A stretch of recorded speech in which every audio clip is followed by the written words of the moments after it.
ചെറുപ്പം മുതലേ സഹോദരങ്ങളായ രമേശിനും സുരേഷിനും എല്ലാ കാര്യങ്ങളോടും മത്സരബുദ്ധിയായിരുന്നു. അവർ എപ്പോഴും വഴക്കിടുമായിരുന്നു. അങ്ങനെ അവർ രണ്ടുപേരും വളർന്നു വലുതായി. സുരേഷിന് ഒരു പെൺകുട്ടിയോട് പ്രണയം തോന്നി. അവളുടെ പേര് മിത്താലി എന്നായിരുന്നു. രമേശിന് മിത്താലിയോടുള്ള സ്നേഹക്കൂടുതൽ കാരണം വീട്ടിൽ പോലും സംസാരിക്കാതെ അവർ തമ്മിലുള്ള വിവാഹം നടന്നു. എന്നിട്ട് മിത്താലിയുമായി വീട്ടിലെത്തി.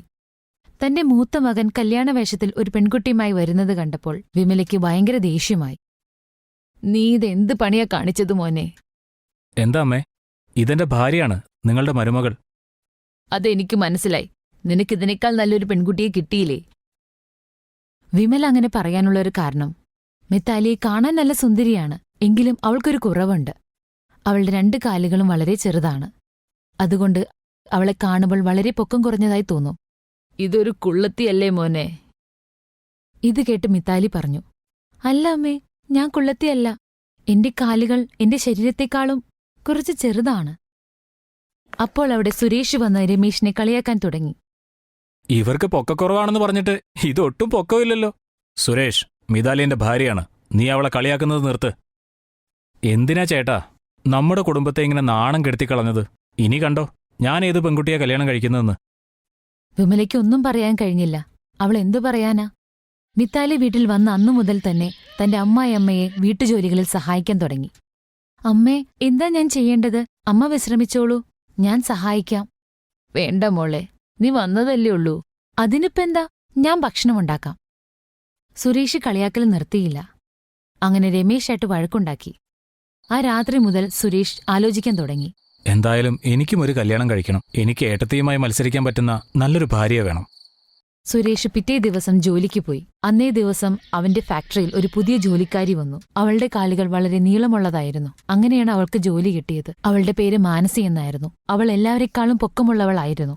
അവളെ കണ്ടപ്പോൾ തന്നെ സുരേഷ് മനസ്സിലോർത്തു, ഇത് കൊള്ളാലോ, ഞാൻ ഈ പെൺകുട്ടിയെ തന്നെ വിവാഹം കഴിക്കും. അവളുടെ കാലുകൾക്ക് എന്തൊരു നീളമാ. ഇവളുടെ മുമ്പിൽ ഏട്ടത്തി ഒരു അണ്ണാങ്കുഞ്ഞിനെ പോലെ ഇരിക്കും. സുരേഷ് പിറ്റേ ദിവസം തന്നെ തന്റെ മനസ്സിലുള്ള കാര്യം മാനസിയോട് പറഞ്ഞു. മാനസി അതിശയിച്ചുപോയി. നീളമുള്ള കാലുകൾ കാരണം അവളുടെ കല്യാണം പോലും നടന്നിരുന്നില്ല. അതുകൊണ്ടാണ് അവൾക്ക് കുടുംബത്തെ സഹായിക്കാൻ ഈ ജോലി ചെയ്യേണ്ടി വന്നത്. അവൾ ഒന്നും ആലോചിക്കാതെ തന്നെ കല്യാണത്തിന് സമ്മതിച്ചു. അന്ന് തന്നെ സുരേഷ് അവളെ കല്യാണവും കഴിച്ചു. വീടിന്റെ പുറത്തു വന്ന് അവൻ വാതിലിൽ കൊട്ടിക്കൊണ്ടിരുന്നു. എന്നിട്ട് മനസ്സിൽ കണക്കുകൂട്ടിക്കൊണ്ടിരുന്നു. ഇനി തുടങ്ങും മത്സരം. എന്റെ ഭാര്യയോടൊപ്പം ഏട്ടത്തി. അണ്ണാങ്കുഞ്ഞിനെ പോലിരിക്കുന്ന ഏട്ടത്തിക്ക് ഒറ്റ സെക്കൻഡിനുള്ളിൽ ഇവിടെ നിന്ന് ഓടാൻ തോന്നും. വിമല വാതില് തുറന്ന് അവൾ അവരെ കണ്ട് അന്തം വിട്ടു നിന്നു. "ഇതാരാണ് മോനെ?" ഇത് അമ്മയുടെ ചെറിയ മരുമകളാ. പക്ഷെ ഇവളുടെ മുഖം എവിടെയാണ്? ഇവളുടെ കാലൊരു സ്ഥലത്തും തല ഒരു സ്ഥലത്തുമാണല്ലോ. ഇവളുടെ കാലെന്ത് എത്ര നീണ്ടിരിക്കുന്നേ? "നമസ്തേ അമ്മേ." വിമലയുടെ കാല് തൊട്ട് വന്ദിക്കാൻ വേണ്ടി മാനസി കുനിയാൻ ശ്രമിച്ചു. പക്ഷേ അവളുടെ കാലുകളുടെ നീളം കാരണം അവൾക്ക് കുനിയാൻ കഴിഞ്ഞില്ല. "മോളെ, അത് വേണ്ട, സാരമില്ല. കാല് തൊട്ട് വന്ദിക്കേണ്ട കാര്യമില്ല. ഒരു മരുമോളുടെ കാല് ചെറുതും ഒരു മരുമോളുടെ കാല് നീളം കൂടിയതും. എന്തായാലും 2 പേരും കൊള്ളാം." വിമലയ്ക്കൊന്നും മനസ്സിലായില്ല. മരുമക്കളെക്കുറിച്ച് വലിയൊരു സങ്കല്പമുണ്ടായിരുന്നു. പക്ഷെ 2 മരുമക്കളും സാധാരണ പെൺകുട്ടികളെപ്പോലെയല്ലായിരുന്നു. സുരേഷിന് പക്ഷെ ഭയങ്കര സന്തോഷമായി. അവൻ രമേശിനോട് പറഞ്ഞു, എന്താ ചേട്ടാ, എങ്ങനെയുണ്ടായിരുന്നു എന്റെ നീക്കം? ഇപ്പൊ എന്റെ ഭാര്യയുടെ മുമ്പിൽ ചേട്ടന്റെ ഭാര്യ ഒരു അണ്ണാൻകുഞ്ഞിനെ പോലെയുണ്ട്. ഏയ് മിണ്ടാതിരിക്കേ, എന്റെ ഭാര്യയ്ക്ക് ഒരു കുഴപ്പമില്ല. നിന്റെ ഭാര്യയെ കാണാൻ ജിറാഫിനെ പോലെയാ. ഈ 2 സഹോദരന്മാരുടെ വഴക്ക് കണ്ട് അവരുടെ ഭാര്യമാരും വഴക്കുണ്ടാക്കാൻ തുടങ്ങി. അണ്ണാൻകുഞ്ഞെ, പോയി ജോലിയെടുക്ക്, ഇല്ലെങ്കിൽ എന്റെ വലിയ കാലും കൊണ്ട് ഞാൻ നല്ലൊരു തൊഴി തരും." "എന്ത്? നീ എന്നെ തൊഴിക്കുമെന്നോ? നീ ജിറാഫിന്റെ കുഞ്ഞല്ലേ? പിശാശിനെ പോലെ വലിയ കാലാ നിനക്ക്. നിന്റെ കാലുകൾ അണ്ണാൻകുഞ്ഞിനേക്കാളും ചെറുതല്ലേ? നീ വല്ല കിളിക്കൂട്ടിലുണ്ടാവേണ്ടതായിരുന്നു. നിനക്ക് പിന്നെ കാടായിരിക്കും നല്ലത്, കൊടും കാട്ടിൽ. നീ മനുഷ്യരുടെ കൂട്ടത്തിൽ ജീവിക്കേണ്ട ആളെയല്ല." അങ്ങനെ വീട്ടിലെ വഴക്കിന്റെ ബഹളം കൂടിക്കൊണ്ടിരുന്നു. ഇതെല്ലാം കണ്ട് വിമലയ്ക്ക് വളരെ വിഷമമായി. ഇവിടെ എന്താ സർക്കസ് ആണോ നടക്കുന്നത്? മുൻപെന്റെ മക്കളായിരുന്നു വഴക്കുണ്ടാക്കിക്കൊണ്ടിരുന്നത്. ഇപ്പതേ മരുമക്കളും തുടങ്ങി. കണ്ടില്ലേ, ഒരു നീളക്കാലിയും ഒരു കുഞ്ഞിക്കാലിയും. ദൈവമേ, ഞാനിനി എന്തു ചെയ്യും? എനിക്കിങ്ങനത്തെ മരുമക്കളെ വേണ്ട. വിമല ഒച്ചയെടുത്തുകൊണ്ട് പറഞ്ഞു. ഇത് കേട്ട് എല്ലാവരും മിണ്ടാതിരുന്നു. ഇതെന്താ ചെയ്യുന്നതമ്മേ? എനിക്ക് മിതാലി ഒരുപാട് ഇഷ്ടമാണ്. അതെ അതെ, എനിക്ക് മാനസിയും ഒരുപാട് ഇഷ്ടമാണ്. എന്ത് മണ്ണാങ്കട്ടയായാലും എനിക്ക് ഈ വീട്ടിൽ ഇത്തിരി സമാധാനം വേണം. ഇതെന്റെ വീടാ. നിങ്ങൾക്ക് നിങ്ങളുടെ ഭാര്യയെ വേണമെങ്കിൽ നിങ്ങൾ ഈ വീട്ടിൽ നിന്ന് ഇറങ്ങിപ്പോ, ഇല്ലെങ്കിൽ ഇവരെ വീട്ടിൽ കൊണ്ടാക്കിയിട്ട് വാ. ഇത്രയും പറഞ്ഞുകൊണ്ട് വിമല തന്റെ റൂമിലോട്ട് പോയി. വിമല ദേഷ്യപ്പെട്ട് പറഞ്ഞതുകൊണ്ട് മറ്റുള്ളവർക്ക് അത് അനുസരിക്കേണ്ടതായി വന്നു. അല്ലെങ്കിൽ വീട്ടിൽ നിന്ന് ഇറങ്ങേണ്ടി വരുമായിരുന്നു. ഈ കാര്യം രമേശിനും സുമേഷിനും മനസ്സിലായി. അതുകൊണ്ട് തന്നെ അവർ പേടിച്ചു. മാനസിയും മിഥാലിയും രാത്രി തന്നെ പിറ്റേന്ന് വീട്ടിലോട്ട് പോകാനുള്ള ബാഗ് പാക്ക് ചെയ്തു വെച്ചു. പക്ഷെ രാത്രി നല്ല ഇടിവെട്ടി മഴ പെയ്തു. വിമലയുടെ വീട് വളരെ പഴയതായിരുന്നു. ഇടിമിന്നലും കാറ്റും മൂലം വീടിന് കേടുപാടുകൾ പറ്റി. പിറ്റേ ദിവസം ഇത് കണ്ട വിമല തലയിൽ കൈവച്ച് പറഞ്ഞു, ഈ വീട് എന്റെ ഭർത്താവിന്റെ അവസാനത്തെ ആഗ്രഹമായിരുന്നു. അതിപ്പോ തകർന്നുപോയി. ഇനി എന്ത് ചെയ്യും? അപ്പോൾ വിമലയുടെ 2 മരുമക്കൾ അവിടേക്ക് വന്നു പറഞ്ഞു, വിഷമിക്കാതിരിക്കുമേ, ഇതെല്ലാം ഞങ്ങൾ ശരിയാക്കിക്കൊള്ളാം. പക്ഷെ എങ്ങനെ? ഈ വീട് ഇനി എങ്ങനെ നന്നാക്കിയെടുക്കാനാ? പണിക്കാരെ വിളിക്കാനുള്ള പൈസയില്ല എന്റെ കയ്യില്. ഞങ്ങളില്ലേ അമ്മേ, അമ്മ നോക്കിയിരുന്നാ മതി. മാനസിയും മിത്താലിയും കൂട്ടായി. മാനസി നീളമുള്ളതാണല്ലോ. മിത്താലി വീടിന്റെ താഴ്ഭാഗമെല്ലാം ശരിയാക്കിയപ്പോൾ മാനസി മുകളിലെ ഭാഗം ശരിയാക്കാൻ തുടങ്ങി. അതുകൊണ്ട് തന്നെ വീട് കുറച്ചു സമയത്തിനുള്ളിൽ ശരിയാക്കി. വിമലയ്ക്ക് ആശ്വാസമായി. അവർ പറഞ്ഞു, മക്കളെ, ഇങ്ങനെ നിങ്ങൾ എല്ലാ കാര്യത്തിലും ഒരുമിച്ച് നിന്നാ എത്ര നന്നായിരുന്നു. 2 പേർക്കും അവരുടേതായ കഴിവുകളുണ്ട്. അത് മറന്നു വഴക്ക് കൂടരുത്. നിങ്ങളുടെ കഴിവ് ഉപയോഗിച്ച് നിങ്ങൾ പരസ്പരം സഹായിക്കൂ. അപ്പോ കാണാം എല്ലാം നന്നായി നടക്കുന്നത്. അങ്ങനെയെങ്കിൽ അമ്മ ഞങ്ങളെ വീട്ടിൽ നിന്ന് ഇറക്കി വിടൂലല്ലോ? ഇല്ല മോളെ. ശരിക്കും? അതെ, ശരിക്കും. നിങ്ങൾ 2 പേര് എങ്ങനെയായാലും എന്റെ മരുമക്കളാണ്. ഇനി അടുത്ത തവണ മഴ വരുമ്പോൾ വീട് ആര് നന്നാക്കും? അങ്ങനെ 2 മരുമക്കളും നല്ല കൂട്ടായി. സുരേഷും രമേശും തമ്മിലുള്ള വഴക്കം അവസാനിച്ചു. മാനസി മിത്താലിയെ സഹായിക്കാൻ തുടങ്ങി. മിത്താലി മാനസിയെയും. അങ്ങനെ അവർ സന്തോഷത്തോടെ ജീവിക്കാൻ തുടങ്ങി.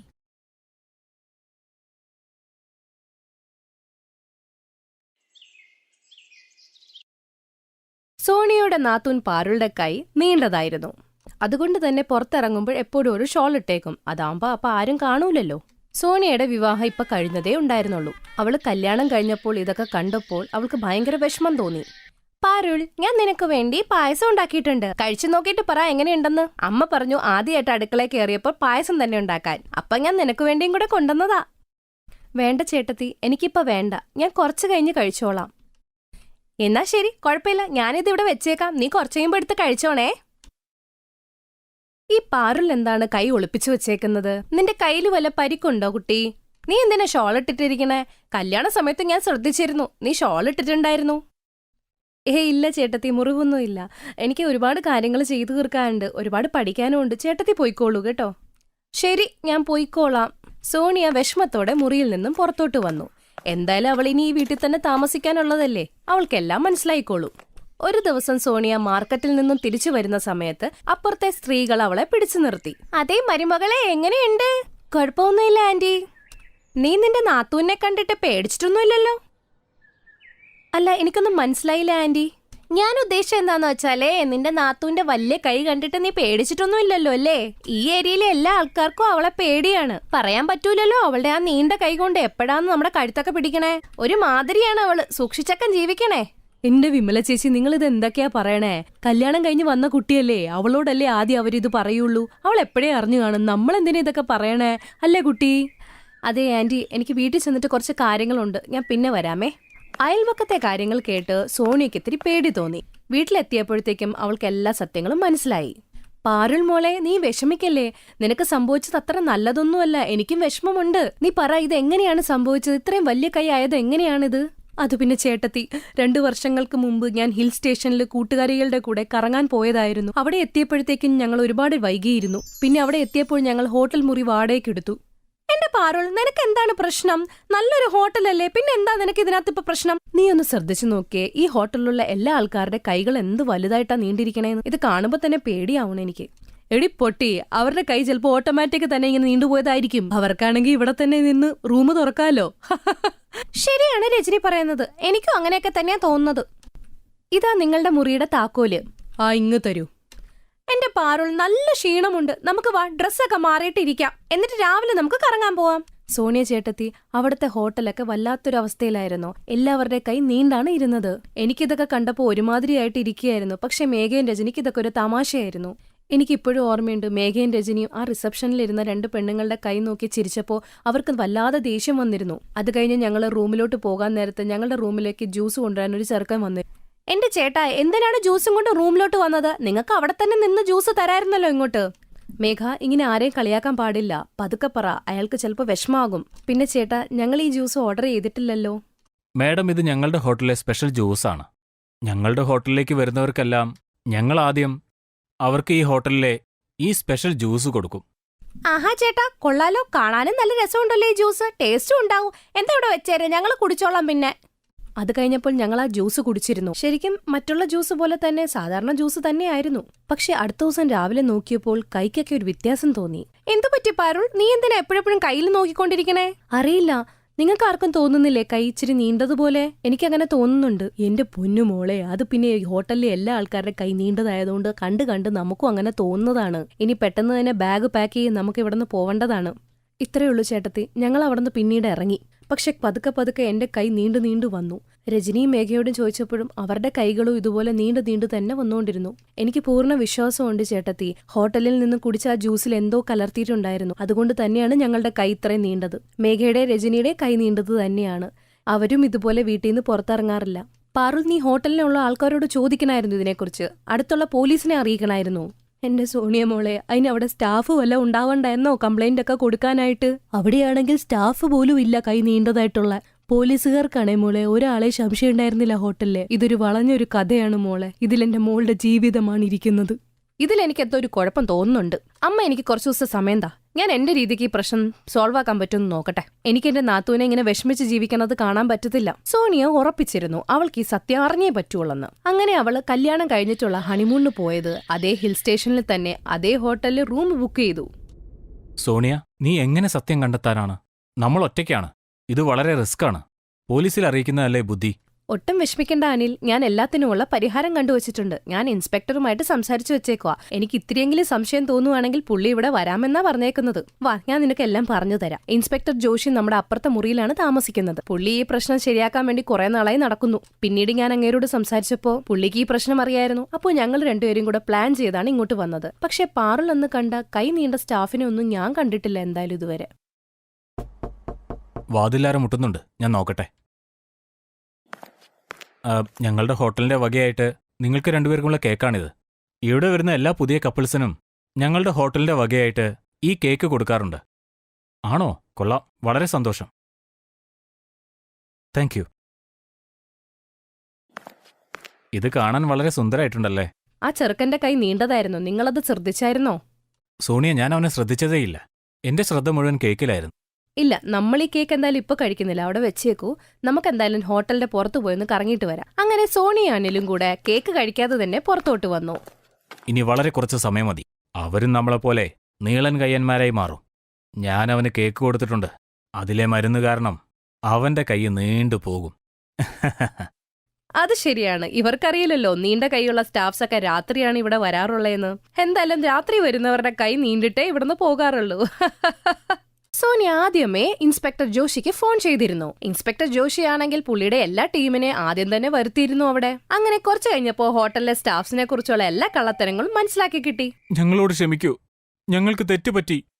തെറ്റുപറ്റിയെന്നോ? ഇന്ന് നിങ്ങൾ ഈ ചെയ്ത പരിപാടിക്ക് എന്റെ നാത്തൂൻ അവിടെ കിടന്ന് അനുഭവിക്കുകയാണ്. നിങ്ങൾ തെറ്റായ മരുന്ന് കൊടുത്ത് എന്റെ നാത്തൂനും അവളുടെ കൂട്ടുകാരികളൊക്കെ കൈ നീണ്ട് ഇങ്ങനെ ഗതികെട്ടിരിക്കുകയാണ്. അല്ല, നിങ്ങൾ എന്തിനാ ഇത് ചെയ്യുന്നേ? ഞങ്ങൾ ഇങ്ങനെ ചെയ്യാനുള്ള കാരണം ഞങ്ങളുടെ ഹോട്ടലിൽ തിരക്ക് കൂടാൻ വേണ്ടിയാ. ഞങ്ങളുടെ നീളം കൈയുള്ള സ്റ്റാഫുകളെ കാണാൻ വേണ്ടി ഒരുപാട് ആളുകൾ വരാറുണ്ട്. അതുകൊണ്ട് ഞങ്ങളുടെ കൈകൾ നീളാൻ വേണ്ടി ഞങ്ങൾ മരുന്ന് കഴിക്കാൻ തുടങ്ങി. പക്ഷെ പതിയെ പതിയെ നീളം കൈ ഞങ്ങൾക്ക് പ്രശ്നമായി മാറാൻ തുടങ്ങി. ആളുകൾ ഞങ്ങളെ പേടിക്കാൻ തുടങ്ങി. മാത്രമല്ല, ഞങ്ങളുടെ ഹോട്ടലിലേക്ക് ആരും വരാതായി. ഞങ്ങൾ ചെയ്ത ആ തെറ്റുകൊണ്ട് ഞങ്ങൾ ഞങ്ങളുടെ കൈ തന്നെ വെറുക്കുന്നു. ഞങ്ങളുടെ കൈ നീളമുള്ളതാണ്. എന്നാൽ ഞങ്ങളുടെ തെറ്റ് ഞങ്ങൾ മറ്റുള്ളവരിലേക്ക് ചാർത്തി. ഞങ്ങൾ ചിന്തിച്ചത് ഞങ്ങൾക്ക് സംഭവിച്ചതെല്ലാം എല്ലാ ആളുകൾക്കും സംഭവിക്കട്ടെ എന്നാണ്. ഇപ്പൊ നിങ്ങൾ ജയിലിലേക്ക് പോവൂ. ഈ ഹോട്ടൽ ബന്ദ് ചെയ്യാൻ പോവാ. അപ്പോഴാണ് അവിടെ ഒരു മാന്ത്രികൻ വരുന്നത്. പേടിക്കണ്ട മാഡം, നിങ്ങളുടെ നീളമുള്ള കൈകൾ തീർച്ചയായും ശരിയാവും. കൈ നീളം വെക്കാനുള്ള മരുന്ന് അവരുടെ കയ്യിലുണ്ടെങ്കിൽ കൈ നീളം കുറയ്ക്കാനുള്ള മരുന്ന് എന്റെ കയ്യിലുണ്ട്. ഞാൻ ഈ മരുന്ന് എല്ലാവർക്കും കൊടുക്കില്ല, കാരണം അതിലൊരു ഗുണവുമില്ല. ഈ മരുന്ന് താങ്കൾ അനുജിത്തിക്ക് കഴിക്കാൻ കൊടുക്കൂ. അവരുടെ കൈകൾ ആദ്യം ശരിയാകട്ടെ. ഞാനും ഈ ഹോട്ടലിലെ ഈ രഹസ്യം അന്വേഷിച്ചാണ് വന്നത്. കാരണം ഇതുപോലൊരു അപകടം എന്റെ അനിയത്തിക്ക് സംഭവിച്ചു. പക്ഷെ എന്റെ കയ്യിൽ ഈ മരുന്നുണ്ടായിരുന്നു. ഞാനത് ശരിയാക്കിയെടുത്തു. ഇതുപോലെ മറ്റുള്ളവർക്ക് സംഭവിക്കരുതെന്നാണ് ഞാൻ ആഗ്രഹിച്ചത്. ഈ സത്യം എല്ലാവരോടും വെളിപ്പെടുത്തണം. കുറച്ച് ആളുകൾ ചിന്തിക്കുന്നത് അവരുടെ ജീവിതത്തിൽ അവർക്കെന്തെങ്കിലും തെറ്റ് സംഭവിച്ചാൽ അത് മറ്റുള്ളവർക്കും സംഭവിക്കണമെന്നാണ്. Thank you sir. Thank you so much. ഹോട്ടലിലെ സ്റ്റാഫുകൾക്കൊക്കെ ശിക്ഷ കിട്ടി ആ ഹോട്ടലും അങ്ങനെ അടച്ചുപൂട്ടിയിട്ടു. മാന്ത്രികന്റെ മരുന്നുകൊണ്ട് സോണിയുടെ നാത്തൂന്റെ കൈ വീണ്ടും പഴയതുപോലെയായി. മേഘയ്ക്കും രജനിക്കും പാരുള്ള മരുന്ന് കൊണ്ടു കൊടുക്കും. അപ്പോഴേക്കും മേഘയും രജനിയും പഴയതുപോലെ തന്നെയായി. സോണിയുടെ നാത്തൂൻ പാരുളുടെ കൈ വീണ്ടും പഴയതുപോലെയായി. അങ്ങനെ അവൾ സന്തോഷത്തോടെ ജീവിക്കാൻ തുടങ്ങി. Thank you Chettathi, thank you so much. എന്റെ പൊന്നു നാത്തൂനാ നീ. Thanks for watching.